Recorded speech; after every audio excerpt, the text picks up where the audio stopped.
Good morning guys.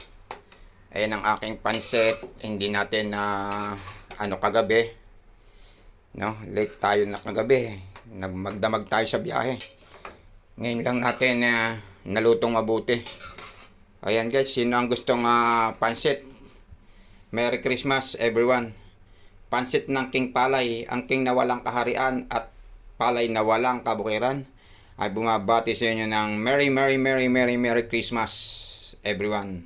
Isang masagana at masarap na pansit para sa Paskong ito mga kaibigan. Tayo ay nagpasko ay sa loob ng sasakyan kagabi. Nag-iisa tayo.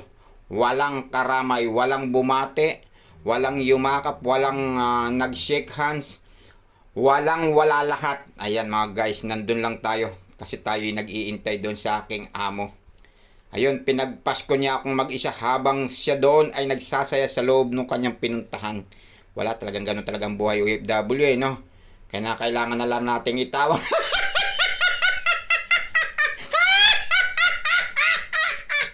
Hindi na lang natin ng live. Bilang isang OFW, ganun talaga no? Solo lang nating binabalikat ang isang Kapaskuhan. Ayan. Merry Christmas sa inyo lahat. Isang masaganang pansit tayo dyan. Mula sa King Palay, ang king na walang kaharian at palay na walang kabukiran. Thank you so much for watching. I love you all. God bless everyone.